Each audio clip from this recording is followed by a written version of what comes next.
Hello दोस्तों, स्वागत है आज की वीडियो में। आज की वीडियो है रोम के बारे में। ठीक है, रैम के बारे में हमने पहले पढ़ा था, तो आज जानेंगे रोम क्या है। रोम की परिभाषा।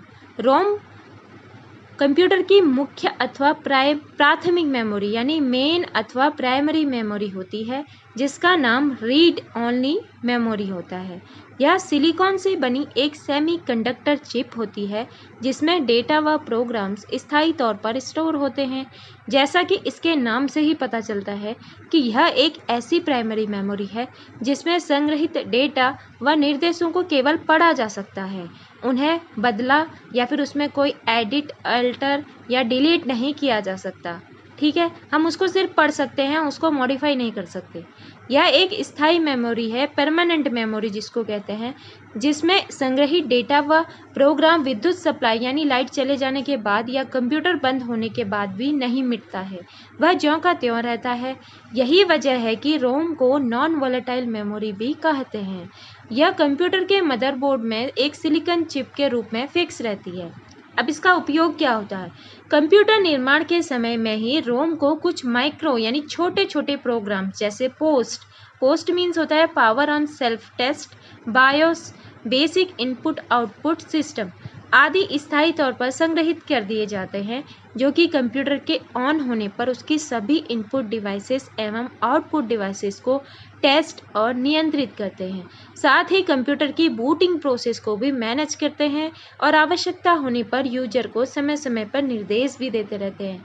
अर्थात कंप्यूटर को बूट करने से संबंधित समस्त निर्देश जहां से हमें मिलते हैं वो रोम ही देता है, जो कि कंप्यूटर के बूट यानी चालू होने तथा ऑपरेटिंग सिस्टम को रैम में लोड करने की प्रक्रिया को संपन्न कराते हैं। ठीक है, इसका ये उपयोग है। और रोम क्या होता है? रोम एक आईसी चिप होती है, इंटीग्रेटेड सर्किट चिप के रूप में होती है। अब इसके प्रकार, टाइप्स ऑफ रोम कितने प्रकार के होते हैं? सबसे पहला होता है पीरोम या प्रोम, या प्रोम पढ़िए या पीरोम पढ़िए। Programmable read only memory, EPROM या EPROM, erasable programmable read only memory, EPROM. ठीक है, तो electrically erasable programmable read only memory. अब जानते हैं पीरोम या प्रोम के बारे में। इसका पूरा नाम प्रोग्रामेबल रीड ओनली मेमोरी है। यह सबसे साधारण प्रकार की रोम है। इस प्रकार की रोम चिप में केवल एक बार ही किसी भी डेटा या प्रोग्राम को संग्रहित किया जा सकता है। डेटा या प्रोग्राम को संग्रहित करने के बाद उसे परिवर्तित यानी कि हम उसे बदल नहीं सकते और उसे मिटा भी नहीं सकते, सिर्फ पढ़ सकते हैं और एक बार ही उसमें डाल सकते हैं।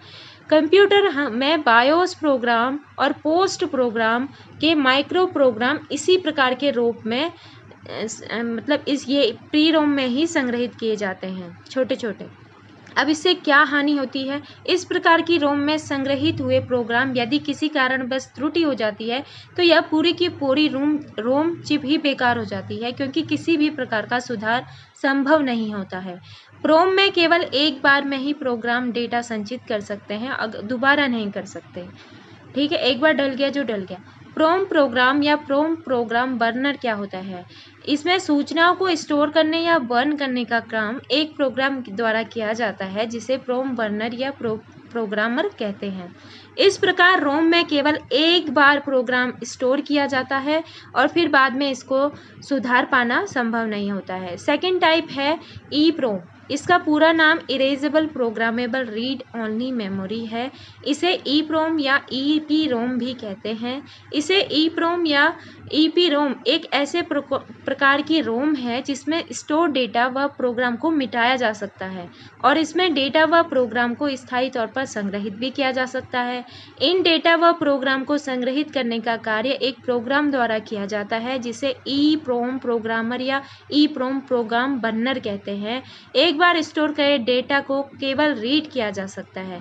यदि किसी तरह की एडिटिंग या अल्टरेशन करना चाहते हैं तो यह संभव नहीं है, पर इसमें एक विशेष डिवाइस के द्वारा 10 से 20 मिनट तक अल्ट्रावायलेट रेंज को डालकर इसमें पहले से स्टोर डेटा व प्रोग्राम को मिटाया जा सकता है और दूसरे डेटा को संग्रहित करने के लिए यह पूर्णतः खाली हो जाता है। यही वजह है कि ई प्रोम को अल्ट्रावायलेट ई प्रोम भी कहते हैं। ई प्रोम में जब अल्ट्रावायलेट रेंज जाती है तब इसमें संग्रहित सारा डेटा मिट जाता है और यह पूरी तरह खाली भी हो जाता है। इससे प्रॉब्लम यह है कि अगर किसी प्रोग्राम के किसी हिस्से में किसी तरह का परिवर्तन चाहते हैं तो इसमें यह संभव नहीं होगा, पूरा का पूरा हमने उसे हटाना पड़ेगा। EEPROM क्या होता है? यह इलेक्ट्रिकली इरेजेबल प्रोग्राम में रीड ओनली मेमोरी है। इसमें भी डेटा व प्रोग्राम स्थायी तौर पर ही स्टोर होते हैं। इसमें डेटा व प्रोग्राम को संग्रहित करने का कार्य एक प्रोग्राम द्वारा किया जाता है, जिसे प्रोग्राम बर्नर EEPROM कहते हैं। परंतु इसमें एक बार संग्रहित डेटा प्रोग्राम के विशेष हिस्से में भी एडिटिंग या अल्टरेशन किया जा सकता है। EEPROM में डेटा व प्रोग्राम को परिवर्तित करने के लिए हाई वोल्टेज के विद्युत यानी इलेक्ट्रिकल सिग्नल की आवश्यकता होती है। खास बात यह है कि इसमें विद्युत सिग्नल की सहायता से मेमोरी के किसी भी हिस्से या लोकेशन की जानकारी को परिवर्तित कर सकते हैं। EEPROM का उपयोग आजकल कंप्यूटरों की बायोस प्रोग्राम को संग्रहित करने के लिए किया जाता है, ताकि इस प्रकार की रोम में संग्रहित बायोस प्रोग्राम को आवश्यकता अनुसार परिवर्तित किया जा सके। मतलब कंप्यूटर निर्माताओं की वेबसाइट पर ऑनलाइन जाकर अपडेट किया जा सकता है। अब क्वेश्चन है कि रोम का फुल फॉर्म क्या होता है?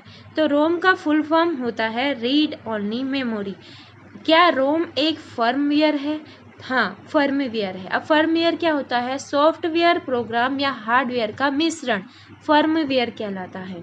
ठीक है, चूंकि रोम और प्रोग्राम्स जैसे बायोस आदि स्थायी रूप से संग्रहित रहते हैं, तो रोम खुद एक सिलिकॉन से बनी हार्डवेयर मेमोरी है।